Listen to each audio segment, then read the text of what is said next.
Next up, we have the amazing Michael Westover with Biznis Resource. Mr. Westover. So here's you at Christmas time. Yeah. Give yourselves a big hand. I especially enjoyed James up there. I know, right? At the top. With the Santa All shirt the way to the on. back. Plus, the hat on his shirt looks like it's on end to end. That's hilarious. That was funny. So this is me, Biznis Resource, Michael Westover, the better, easier way, and I say that for a lot of different reasons. When you reach out to a company like Colliers or Trans World, those are big, big national companies, and they have a lot of overhead, and they have a representative that will work with you, but that person's not working with you. They're gathering information and shooting it off to someone else to evaluate the business, and then they have different people working with you and helping with closing. I work with every step of the way, from the opening call to the closing. I'm involved in every aspect. Michelle asked, well, are you doing this alone? I said, no, I have two people who help me, because I have lots of NDAs that have to go out every day. I have lots of follow-ups that need to happen. I have lots of listings that have to go up there, so I definitely need help. But those are like the things that are critical to the account, so to speak. And so I'm very involved, and frankly, that's the difference.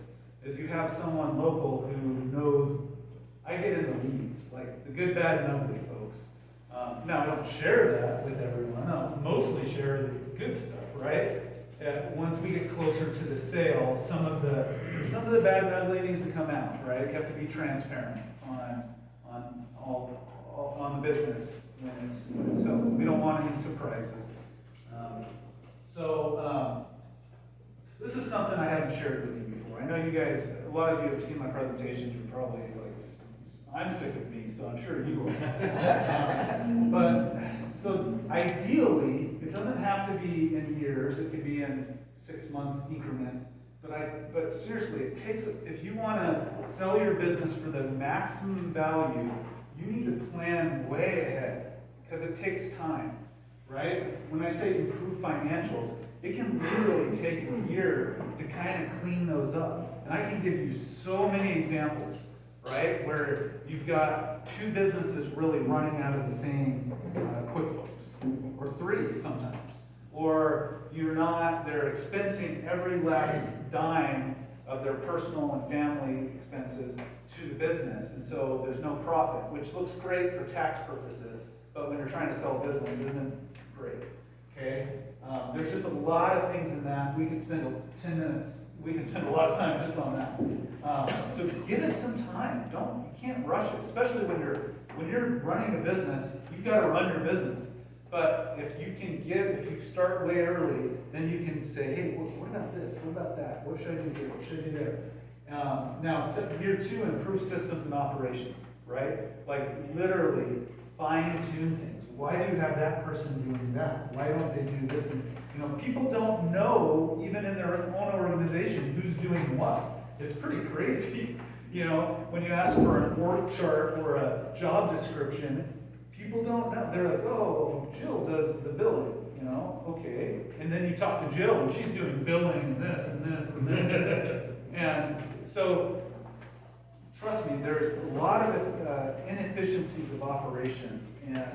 And again, if you give yourself a little bit of time to prepare, then you can do it. It's not so overwhelming.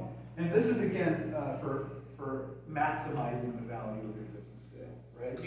We can sell any business where it's at right now, but you're not going to get the maximum value, okay? Now, year 3, I call this kind of the partial step. You're not moving to full absentee owner, but you're moving to partial absentee owner. Because it's tough. When you guys have heard the change continuum, right? Like when something's moving along, maybe you're trending up, maybe the business is doing pretty well, and you're like, man, I need to step away from my business. I need to let my manager, I don't need to let my people run it. You make that decision, I guarantee you, it's going to get ugly for a minute, okay? Things are going to go crazy.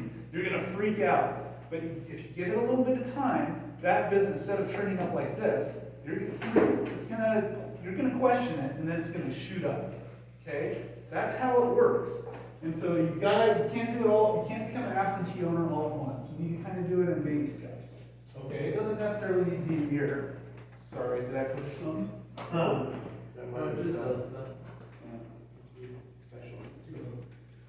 So the last year I would say, literally step away from your business. Now, Curtis is saying, how can I do that? Because I am the thought coach.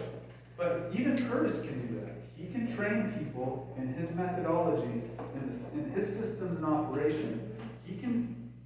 Other people, maybe not quite as good as Curtis, because he is the OG, but maybe other people could actually do pretty good. And he can step away and watch them work and bring him in money. The last step is, guys, it takes a year to sell a business, in many cases. Let me shoot you this. How long will it take to sell? This is from Biz by Sell. Depending on, this was like 4 months ago now, so it's a little dated, but you'll see tech and internet, 140 days, restaurants and food, 170, building construction, 220. I can't tell you how many people call me up every day. I get two things. Oh, I need to, yeah, my lease is up in 3 weeks, or, you've heard me say that before, and it's pretty common. Going on a mission in 2 months. I'm just like, oh my gosh, this is unfair pressure. I want to help you, but it's not fair pressure, because it's hard to find the right fit, especially if you want to find the maximum value, right? We could, if you want to drop your price in half, yeah, let's sell it in 3 weeks. But no one wants, you shouldn't have to do that. So that's why I started with all this, like, start soon, okay? I wanted to take just a minute. This is another thing I haven't really talked to you guys about. I mean, I mentioned it before, but I just typed it up right now when I said it, sorry. I use 5 different valuation methods, okay?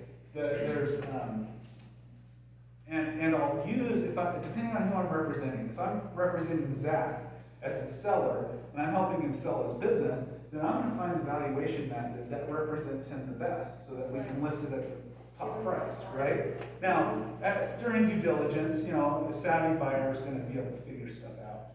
Or vice versa. If I'm representing the buyer, and I'm going to say, hey, look, this is the best, and I can justify it. And it varies per business. I can't say this is the best for a buyer, this is the best for seller. You have to run the numbers, and you can say, okay, legitimately, you can buy this business for this amount. And you can make an offer, and that is legitimate and fair. So as a buyer, you're starting low, and maybe they'll negotiate up higher. As a seller, you're starting high and negotiate down, right? But if the true value of your business is really triangulating these various methods, like within each one of them, there's a range, okay? So picture 1A, 1B, 2A, 2B. There's a range within each one of those. What you do is you triangulate them, you scatter plot it out, so you got all this different stuff, and you throw out a few of the outliers. You say, this is where we're at. This is high end here. This is what you can count on getting for the business. Here's low end here. And you're likely probably going to be somewhere in between. Does that make sense? Yeah. So you have your tangible and intangible assets. Sometimes you have you're breaking even, you're in the red, financials are bad. Is that 2 minutes? So we have to use that, and hopefully you have some assets, right? But usually we're using the total revenue and EBITDA, or what we call an SDE, a seller's discretionary earning valuation. I wanted to scan. There's a lot of steps. I think I've shown the slide before. There's a lot of steps, okay? So, that looks like a lot of steps. yeah, it's a lot of steps. It is. That was the top of the pyramid. I wasn't sure how far that was. You think Tower of Babel. He sells pyramids, cool. I've got so many windows open, I can't remember. Oh, I think it's this one. Okay, so here's a couple that have sold so far this year, this little aeration business. This business hasn't been in operation for 2 years, so it's not even really a business. I got the guy 50 grand for it, okay? Because he had pretty good little systems in operation, he had some equipment, but it was all pretty run down. There's value in everything, okay? So if you know of someone who's thinking about just shutting their doors and saying, oh, yeah, I'm just gonna shut my doors, say, no, let's talk to someone. Because I hate people losing money, because he built this for like 8 years, and then he has a construction company, just doesn't have time. Oops, here's one that just sold, this thoroughfare, I've talked about it before, that it's kind of like an Expedia.com, that just sold.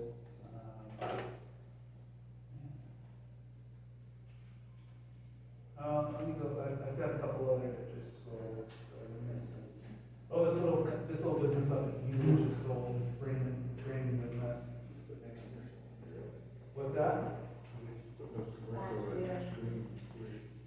Yeah, sorry, but here's my, if you ever want to see, if you kind of enjoy, you know, just seeing what's out there and or know someone who does, tell them to go to the blog, Biznis Resource blog, and just, what do you call it, subscribe or whatever, and then you're alerted, right down here, then you're alerted every time a new business is added. Like we just added Wendy Books. This is a national textbook seller. She's selling for only $250,000. Textbooks are gold, guys. Yeah.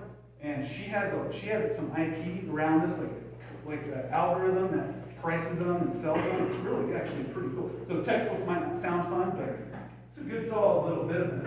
And then, oh, that ran right, a little kickboxing place. So you can see all of the businesses, the most recent businesses in the order I've added them.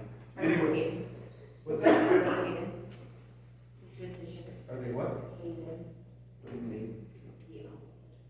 No. 5 of them aren't here. He's No. selling. Actually, Get in touch with him. I have one and 3 more might be selling. But, Yeah. oh, and then the Robin Tino's, that was another one I was looking for. So those are the 3 businesses that I've sold so far this year. But a lot in the queue. If you know of anyone who's looking to buy or sell, my name is Michael Westover.